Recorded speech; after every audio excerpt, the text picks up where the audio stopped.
দেখতে পাচ্ছেন charger fan ১ ঘন্টা চার্জ করলে ২ ঘন্টা চলবে, ৩ ঘন্টা চার্জ করলে ৪ ঘন্টা চলবে। কেন চার্জার ফ্যানগুলো আসলে ব্যাটারি তাড়াতাড়ি নষ্ট হয়ে যায় সেটা আজকে আমি কয়েকটি টিপস আপনাদেরকে জানাবো। তো সম্পূর্ণ ভিডিওটা আপনারা দেখবেন আর লাস্টের যে টিপসটা দিব সেটা আপনারা যদি ব্যবহার করেন তাহলে অবশ্যই আপনাদের চার্জার ফ্যানগুলো ৩ থেকে ৪ বছরেও ব্যাটারি কিছুই হবে না। তাহলে চলুন দেরি না করে ভিডিওটা শুরু করা যাক। সার্ভিসিং ওয়াল থেকে আমি বিশ্বজিৎ আপনাদের মাঝে নতুন একটা ভিডিও নিয়ে হাজির হলাম। তো আপনারা দেখতে পাচ্ছেন আমাদের কাছে বিভিন্ন মডেলের চার্জার ফ্যানগুলো রয়েছে। তো এই যে চার্জার ফ্যানগুলো দেখতে পাচ্ছেন এগুলোর ব্যাটারি তাড়াতাড়ি নষ্ট হয়ে যায় কেন সেটা আজকে আমি আপনাদেরকে জানাবো। সাধারণত চার্জার ফ্যানে 6 ভোল্ট অথবা 12 ভোল্টের ব্যাটারিগুলো থাকে। এখানে 6 ভোল্ট যে ব্যাটারিটা দেখতে পাচ্ছেন এটা আছে 4.5 এম্পিয়ার ব্যাটারি। আর এখানে একটা ব্যাটারি দেখতে পাচ্ছেন চ্যাপটা, এটাও কিন্তু 6 ভোল্ট। এটা হচ্ছে 7 এম্পিয়ার ব্যাটারি, এটা একটু এম্পিয়ার বেশি, এইটার একটু এম্পিয়ার একটু কম। তো চার্জার ফ্যানগুলো সাধারণত আসলে যে ব্যাটারিগুলো নষ্ট হয়ে যায় এগুলো আসলে কেন নষ্ট হয় তা সেটা জেনে নিন। ১ নম্বর কথা হচ্ছে যদি আপনারা চার্জ করেন যেরকম ১ ঘন্টা যদি আপনারা চার্জে লাগান অবশ্যই ফ্যানটা ২ ঘন্টা আসলে চলবে। ৩ ঘন্টা চার্জে দিলে ২ ঘন্টা চলবে। এমনকি যদি ৫ থেকে ৬ ঘন্টা চার্জে দেন অবশ্যই অনায়াসে আপনার এই ফ্যানগুলো ৪ থেকে ৫ ঘন্টা সাপ্লাই দিবে। আর তাহলে ব্যাটারি কেন নষ্ট হয়ে যায় সেটা আগে শুনে নিন।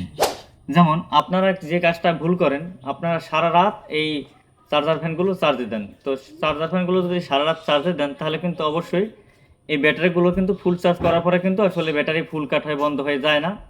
আর এইটা কিন্তু আসলে এই জন্যই ব্যাটারিগুলো অনেক অতিরিক্ত চার্জ দেওয়ার কারণে ব্যাটারিগুলো নষ্ট হয়ে যায়।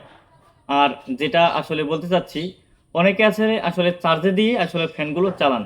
তো এই জন্য চার্জে দিয়ে যদি ফ্যানটা চালান তাহলে অবশ্যই কারেন্ট থাকা অবস্থায় আপনার এই ফ্যানগুলো কিন্তু দরকার নেই। আপনাদের যাদের বাসায় সিলিং ফ্যান অথবা জালি ফ্যান আছে সেইটা চালাবেন। আর চার্জে দিয়ে এই ফ্যানটা চালালে যে সমস্যাটা হবে, এইটার ভিতরে যে পাওয়ার সার্কিটটা আছে যেটা চার্জিং সার্কিট, এইটা অতিরিক্ত হিট হয়। হিট হওয়ার ফলে কিন্তু চার্জ হইতেও দেরি হয় আর এমনকি চার্জিং সার্কিটটা পুড়ে যায়, তখন ফ্যানটা নষ্ট হয়ে যায়। এই জন্য চার্জে দিয়ে ফ্যান না চালানোই ভালো। আর আপনারা যে কাজটা করবেন, যদি আপনারা বেশিরভাগ অনেক সময় আসলে এই চার্জার ফ্যানগুলো ব্যবহার করতে চান যেরকম ৩ থেকে ৪ বছরের উপরে যাতে ব্যাটারি নষ্ট না হয়, সেই জন্য আপনারা অবশ্যই শীতের দিনেও মোটামুটি ১০ থেকে ১৫ দিন পর পর আসলে ফ্যানটা চার্জে দিবেন। চার্জে দিয়ে ২-১ ঘন্টা চালিয়ে তারপর আবার চার্জে দিয়ে ফুল চার্জ করে রেখে দিবেন। ৫ থেকে ৬ ঘন্টা চার্জ করে আবার রেখে দিবেন। এরকম ১৫ দিন ২০ দিন পর পর যদি চার্জে দেন, ব্যাটারিটা যদি ব্যবহার হয় তাহলে কিন্তু আসলে চার্জার ফ্যানগুলো ব্যাটারি কিন্তু আসলে নষ্ট হয় না। তো আজকের এই ভিডিওটা কেমন লেগেছে আপনাদের কাছে অবশ্যই জানাতে ভুলবেন না।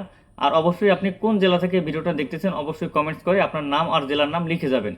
আর পরবর্তী ভিডিওতে আপনাদের আমরা দেখাবো যে এই চার্জার ফ্যানের ব্যাটারিগুলো যে নষ্ট হয়ে যায় এগুলো কিভাবে আমরা অতি সহজে রিপেয়ার করতে পারি।